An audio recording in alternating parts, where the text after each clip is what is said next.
Dios puso esta palabra en mi corazón para reflexionar en lo que hoy constituyen las relaciones de parejas. ¿Cuál es el fundamento espiritual del matrimonio? Y cómo nosotros podemos de alguna manera deshacernos de toda esta influencia cultural que está convirtiendo a las personas en un objeto que se puede rechazar en cualquier momento, en un objeto usado. Vamos a leer un pasaje que se encuentra en Génesis capítulo 12 y Génesis 29. Son dos historias bíblicas del Antiguo Testamento. Una tiene que ver con la mentira, escuche bien, que dice Abraham para salvar su vida cuando llega a Egipto.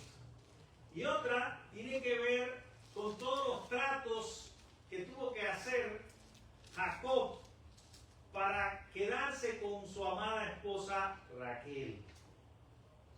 Porque quiero de alguna manera ilustrar con estos textos bíblicos las dinámicas de pareja y reflexionar desde la Biblia y desde la fe la importancia de tener a Dios en nuestros hogares y en nuestras relaciones para que ellas sean relaciones perdurables en el tiempo y no que a la primera crisis pues se destruya o no permanezca como es realmente la voluntad de Dios. En Efesios 5 también tenemos un pasaje muy importante que nos dice de someternos los unos a los otros.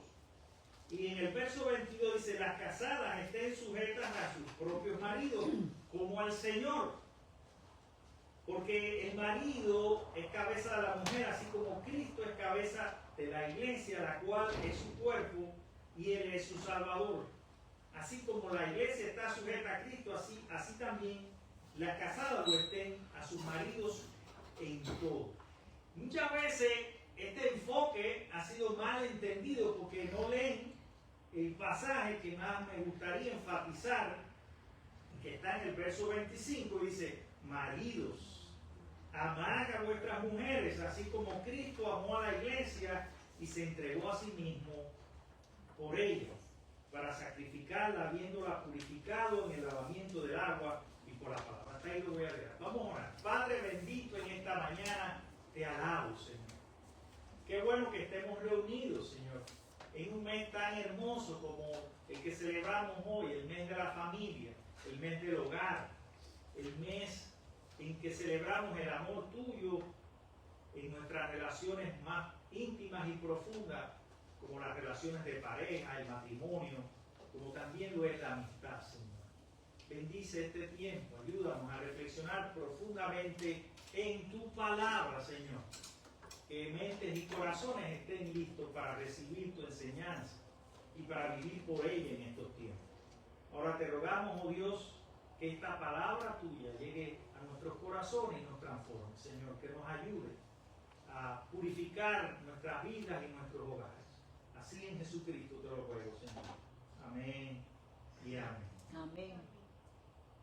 Mire, vivimos en una cultura del mercado, donde todo tiene un valor y una utilidad muy corto, donde todo es reemplazable, donde las cosas que obtenemos las desechamos constantemente o las cambiamos por algunas otras mejores. O sea, cuando nosotros analizamos esta influencia cultural que tiene un poder muy grande en la vida y el pensamiento humano, nos damos cuenta que las relaciones que hoy se están viviendo son relaciones muy superficiales, relaciones que no cultivan un amor verdadero. Entonces en esta mañana lo que quiero es reflexionar en lo que un sociólogo ha llamado como la sociedad o la cultura líquida. Oiga bien la palabra. ¿Por qué él usa para esto amor líquido? Porque este sociólogo hace un análisis profundo. Porque no hay nada sólido. No hay nada que perdure en el tiempo. No hay nada fijo.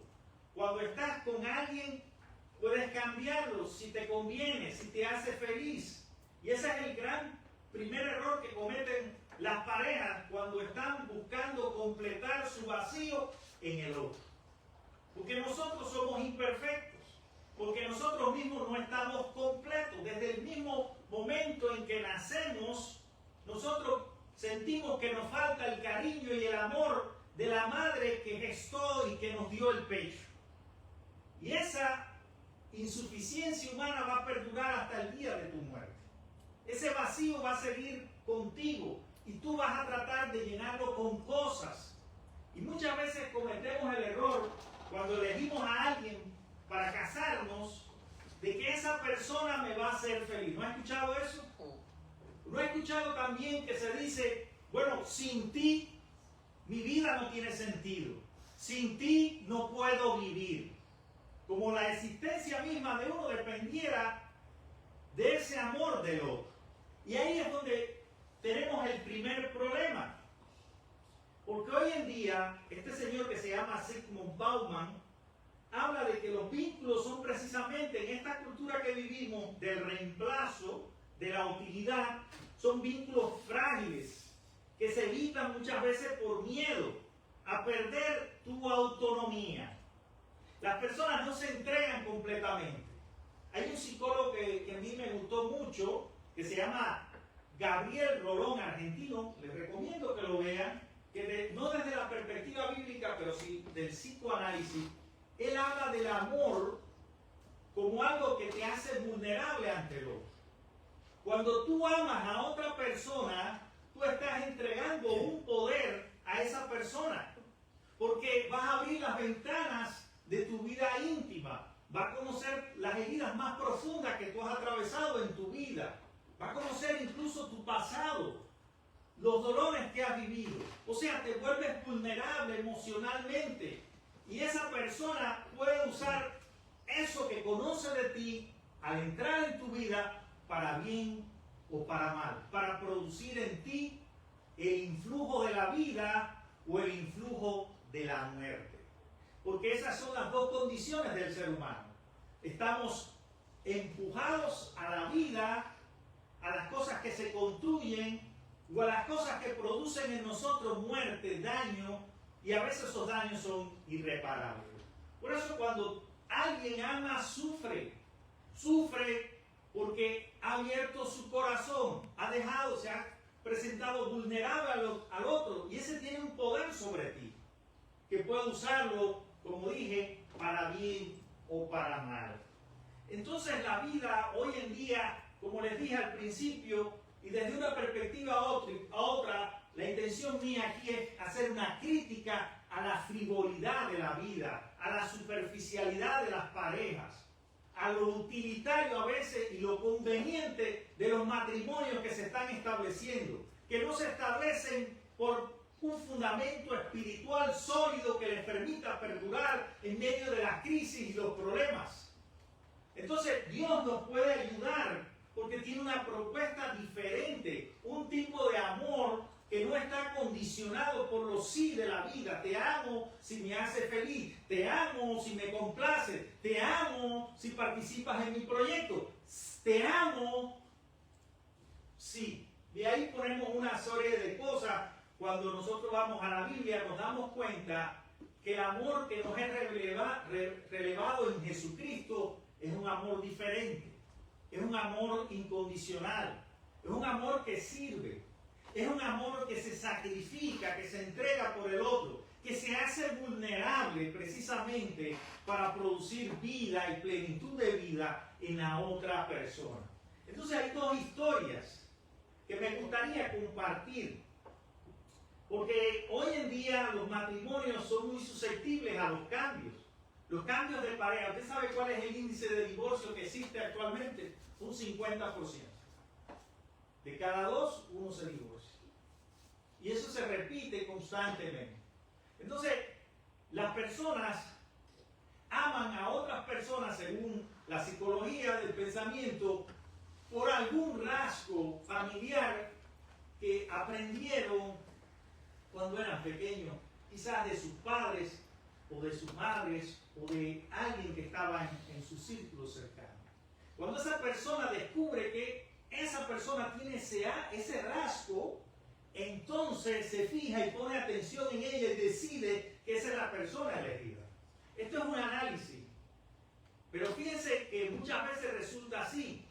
Y lo triste de esta situación para el ser humano es que muchas veces tenemos patrones de conducta aprendidos y educados en nuestra infancia que son defectuosos, que no reflejan el amor de Dios. Y entonces lo que buscamos en el otro no es algo que va a producir en nosotros un bien, sino todo lo contrario. Nos va a hacer mucho daño. Entonces, las relaciones de pareja son muy complejas y comienzan en un primer momento por una ilusión. ¿Cuántos de nosotros no nos hemos sentido ilusionados con algún rasgo físico o alguna manera de expresarse? Hay algo en la otra persona que captó tu atención, que produjo en ti una profunda admiración. Y esa admiración se transformó en una emoción muy poderosa, que sientes la necesidad y el deseo de compartir con esa persona. Pero al principio hay una idealización de lo que la persona es. Luego el amor verdadero, el que me interesa que usted reflexione, el amor perdurable y sólido es el que precisamente descubre que la otra persona no es lo que imaginó, que hay faltas, que hay un pasado, que hay heridas, pero aún así decide compartir el camino y andar juntos para hacer de la vida de ambos un lugar mucho más hermoso y mucho más pleno. Dicho esto, en esta mañana es muy importante que nosotros reflexionemos en esta historia, porque como les dije, el mundo de hoy es muy volátil, así también son las relaciones de pareja, cambian constantemente porque no tienen un fundamento espiritual sólido que la sostenga en medio de la roca. Es decir, es como la metáfora y la parábola del hombre que construyó la casa sobre la roca y sobre la arena. Muchas veces los matrimonios están edificados sobre la arena y ante el primer viento y la primera tormenta se desvanecen porque no tienen fundamento espiritual que la sostenga. No así las vidas, las familias y los matrimonios que están edificados sobre Cristo, la roca eterna, que tiene un valor eterno, inamovible, incambiable, intransferible, y que eso es lo que te va a permitir sostenerte en medio de los más grandes desafíos. Porque también alguien ha definido el matrimonio como una embarcación muy ligera en medio de un gran océano, que en cualquier movimiento que usted haga, la embarcación puede hundirse. Por eso es tan delicado hablar de este asunto tan complejo y no hay receta, pero sí tenemos una propuesta de Dios para las parejas y para los matrimonios que desean, porque esta es la clave. El amor no es una necesidad. La necesidad es que usted respire y tome agua. Por eso nadie se muere porque el otro no te ama. Eso es una mentira, aunque los poetas hayan tratado de escribir y expresar el amor de esa manera, que sin ti, ¿qué será de mí? Que sin ti la vida no tiene sentido, que yo me muero de amor. Incluso hasta Martí dijo en uno de sus escritos que la niña de Guatemala, él sabía que no había muerto de frío, sino que había muerto ¿de qué? De amor. Pero las necesidades no son igual a los deseos. Necesidades en la vida humana son las que te permiten vivir, respirar, alimentarte, tomar agua. Uno decide estar con la otra persona porque la desea por encima de las otras. Porque en ella encontró ese rasgo, esa belleza, ese algo que quizás no tenga palabras para describir, que la hace diferente y que produce en ti un deseo muy ardiente de estar y compartir la vida con ella. Ahora, el amor es algo que se construye también. El amor es algo que se aprende. El matrimonio, nadie llega al matrimonio o al noviazgo sabiendo cómo amar, sabiendo cómo expresar el amor. A veces los problemas más serios que hay en las parejas es precisamente porque no se comprenden mutuamente en la manera que cada uno comunica el amor y comunica también las cosas que le suceden en la vida. Porque cuando amamos a alguien establecemos un compromiso, establecemos acuerdos de las cosas que nos gustan y de las cosas que no nos gustan. Y muchas veces el problema de la ruptura viene precisamente porque esos acuerdos se violan constantemente, por el egoísmo, por el miedo, por las heridas del pasado que no han sido sanadas. Hay personas que están buscando cambiar con el otro, o hay personas que esperan que en esa relación esa otra persona va a cambiar. Y no es así. Nadie, ninguno de nosotros tenemos el poder para transformar el corazón humano, para curar las heridas viejas del pasado. Por eso cada quien debe buscar en su interior y en su vida y descubrir cuál es su verdadera identidad, cuáles son los valores que fundamentan su personalidad y trabajar en ellos para ser una mejor persona y para sanarse de todo el daño que ha acontecido. A veces los seres humanos tropezamos con la misma piedra. Pasa constantemente que hay divorcios precisamente que esa persona sigue buscando en esa persona que supuestamente la va a amar lo mismo que padeció con la relación anterior. Y esa repetición la lleva constante o lo lleva constantemente al mismo fracaso. Ahora, ¿qué pasó en la historia bíblica? ¿Qué pasó con Abraham y Sara? Cuando llegan allí en Génesis capítulo 12, leamos un poco brevemente estas dos historias. Son historias diferentes, contextos diferentes, pero tienen lecciones para nosotros y para las relaciones de pareja y para lo que es construir un amor verdadero donde Dios sea precisamente el centro y el fundamento de la relación y no el otro. Donde Dios sea el que tiene la capacidad para transformar y dar una nueva identidad a esa persona y no que nosotros tratemos de cambiar a otro. ¿Qué pasó allí cuando Abraham llega a Egipto? Dice que hubo hambre en la tierra y entonces Abraham fue allí. ¿Para qué? Para saciar una necesidad.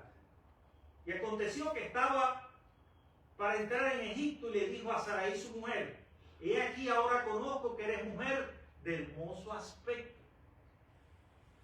Ahora pues di que eres mi hermana, para que me vaya bien por causa tuya y viva mi alma por causa de ti.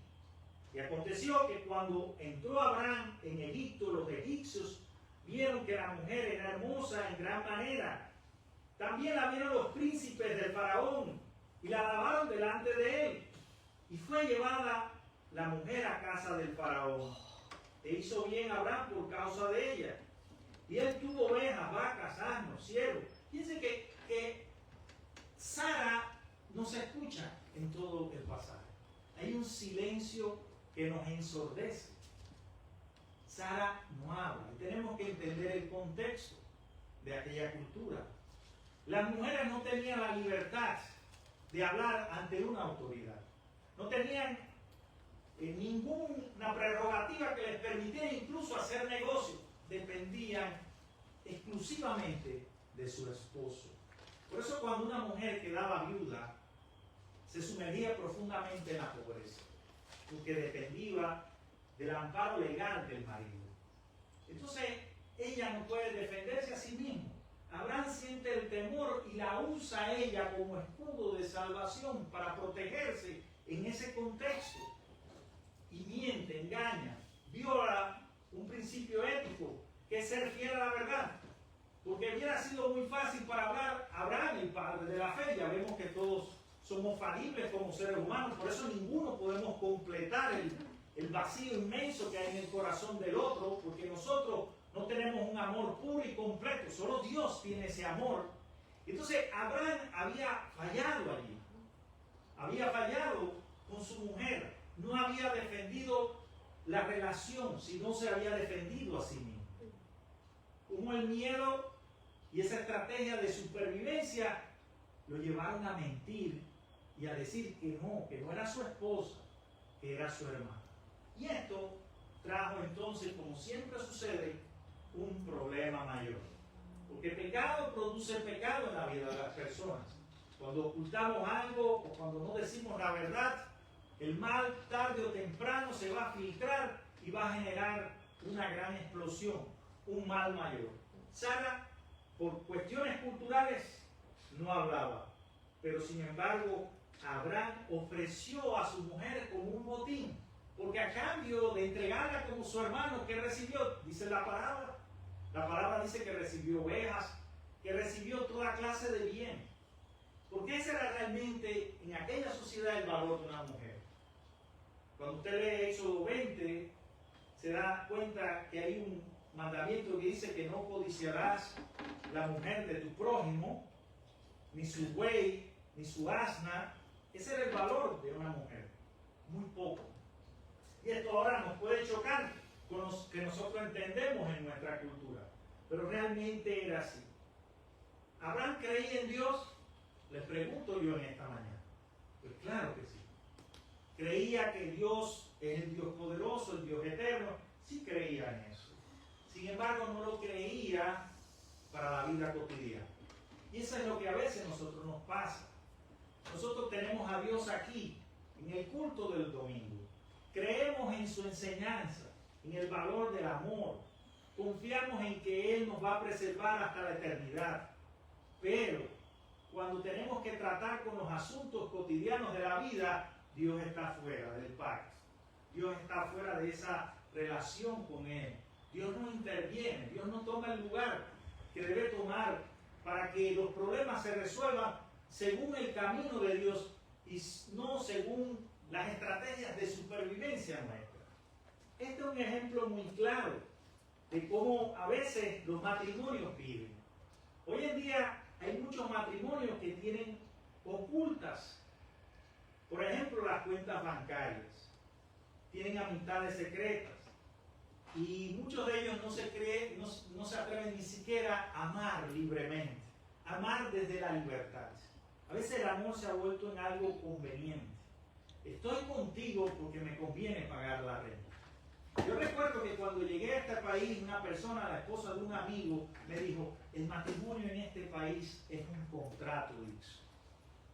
Fíjense cómo cambia de acuerdo a la cultura. Porque la gente busca estrategias de supervivencia. Entonces tú no estás amando desde la libertad, estás hablando desde una necesidad, de que esa persona se convierta en proveedor. Pero además de eso no estás viviendo conforme a la fe y el amor de Dios que nos dice la palabra. La palabra nos dice que si confiamos en Él, Él va a ser el Dios providente y nada nos va a faltar.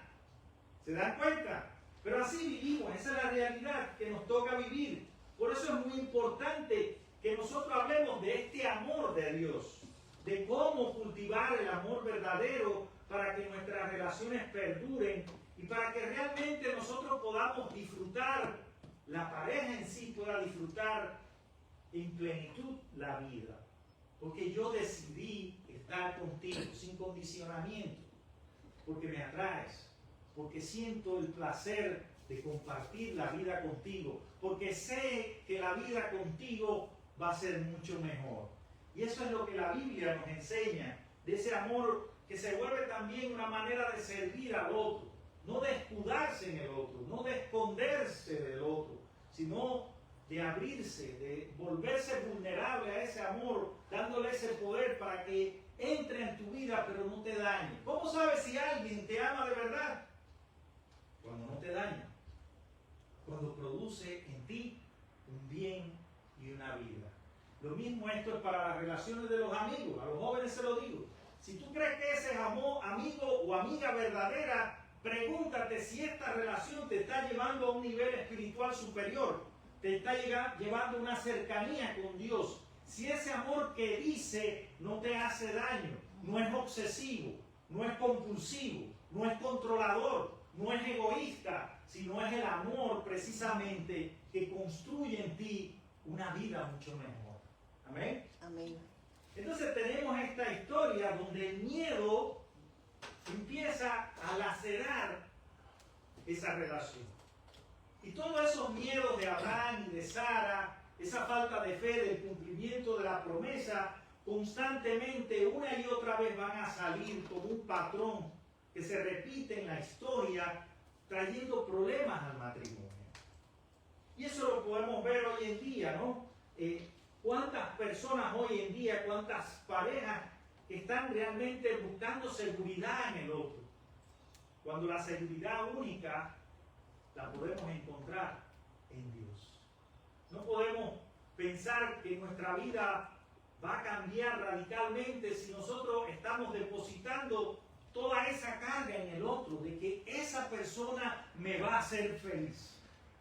No va a poder, se va a quedar incompleto, te vas a decepcionar, te vas a frustrar, pero además vas a poner en él un valor y un peso que por sí solo no puede llevar.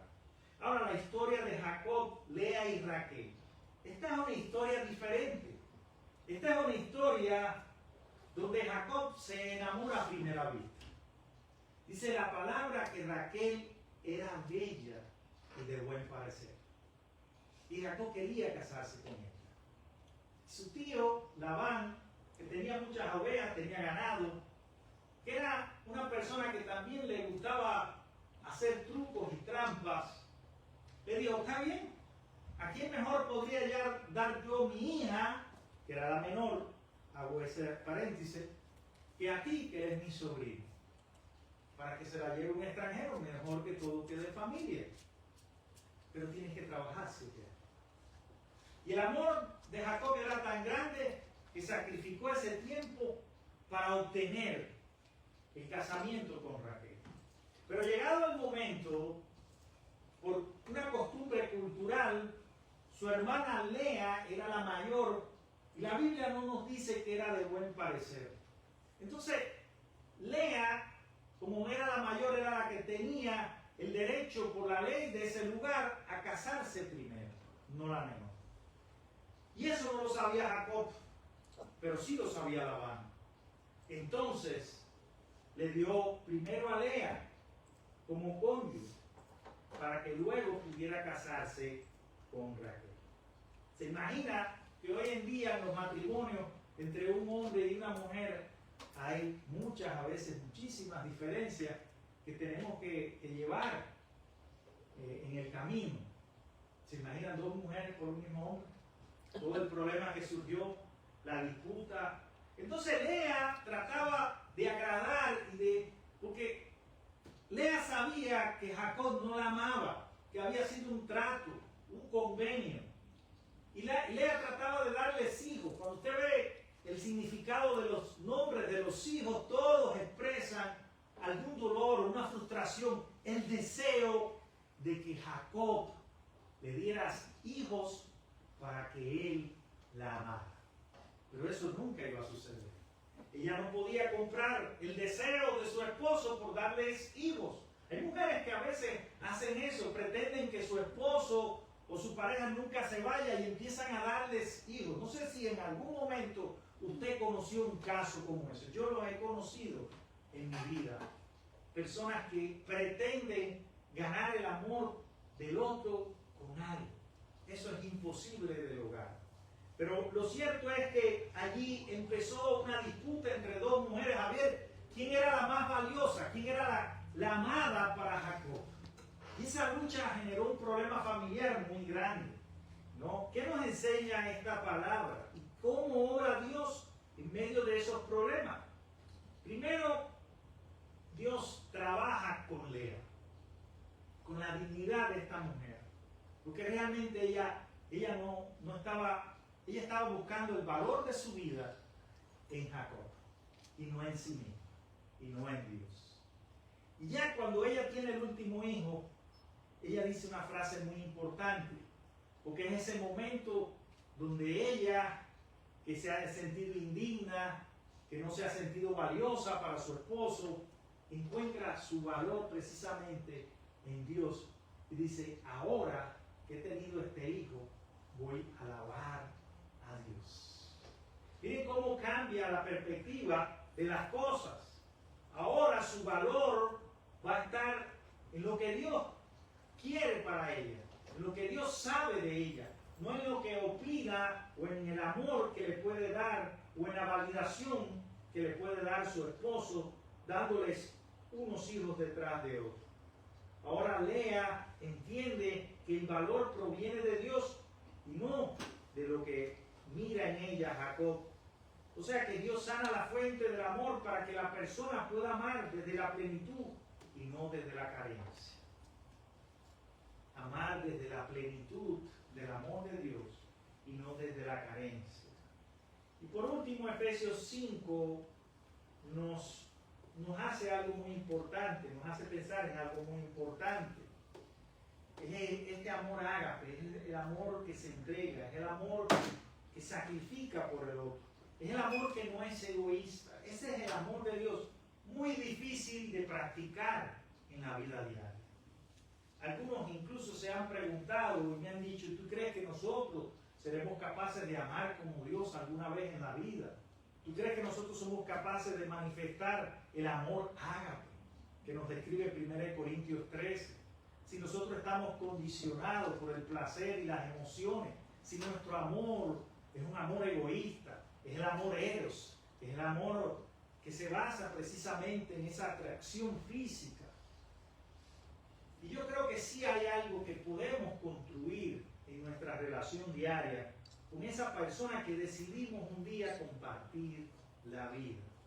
Pero también nosotros tenemos que enfrentar juntos, con la confianza puesta en ese Dios providente que nos ama y que nos revela nuevas cosas en medio de las dificultades de la vida.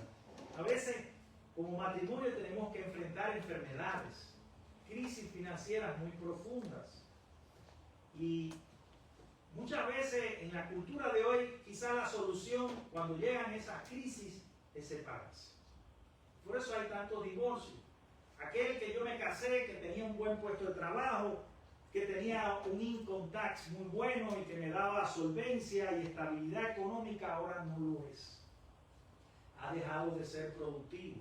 Ha pasado por una enfermedad que lo invalidó. Ya yo no puedo acompañarlo por el resto de mi vida. ¿Cómo nosotros enfrentamos esos problemas del matrimonio? ¿Cómo nosotros somos capaces de entregar también nuestro bienestar para que esa persona pueda salir adelante y mantener nuestra relación perdurable en el tiempo? ¿Cómo obra Dios? ¿Cómo obra el Espíritu Santo? Bueno, una de las cosas que los matrimonios a veces olvidan en sus discusiones es precisamente pasar tiempo con Dios, pasar tiempo de oración, compartir la mesa junta, compartir los espacios del hogar en una iglesia, en un lugar de culto, en un altar familiar, donde cada uno exprese sus necesidades y problemas, donde haya un diálogo, donde haya una escucha que intente reconciliarse, que intente sacrificar quizás cosas de nosotros para que la otra persona pueda experimentar la vida y el amor de Dios. El matrimonio a veces se trata de compartir esa carrera de la vida puliendo precisamente nuestros egoísmos, ayudándonos a que cada quien encuentre su espacio, su manera quizás distinta de ver la vida, pero que juntos pueden producir una armonía espiritual que transforme el lugar del matrimonio en un ambiente de paz, de reconciliación, de santificación y también donde haya mucha alegría. Para construir un matrimonio sólido frente a la modernidad líquida de lo reemplazable, de lo utilitario, es necesario entonces entender que el amor no es un recurso de consumo, sino una alianza espiritual que requiere sanidad interior por cada uno de los miembros de la pareja, pero también requiere un sacrificio mutuo para hacer crecer el otro en el conocimiento y la gracia salvadora.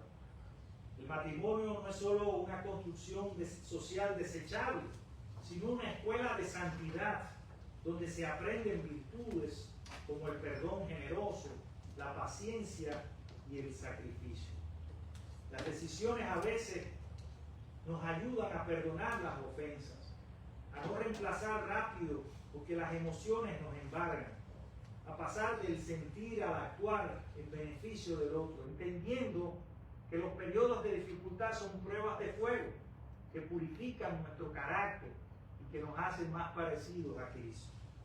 Dios utiliza cada desafío matrimonial para formar corazones que amen como Él ha sido capaz de amar, como Él fue capaz de entregarse y morir y sacrificarse por todos nosotros. Así debe ser el amor nuestro por nuestras esposas y el amor de nuestras esposas por nosotros. Una entrega, un servicio, un sacrificio para enaltecer la vida juntos. Ahora, no nos conformemos en esta mañana simplemente a ese amor utilitario y superficial que no perdura ante la crisis de la vida. Construyamos una alianza de amor que no se rinde, que no descarta y que encuentra su fuerza en la gracia divina, que es inagotable y que siempre está disponible en todo momento y en toda situación. Que nuestras casas, que nuestros hogares sean un lugar de aprendizaje, una escuela donde la hospitalidad, el perdón y el gozo verdadero perduren. Que Dios nos bendiga en esta mañana. Amén. Y que podamos aplicar todos estos principios y estas verdades que la palabra nos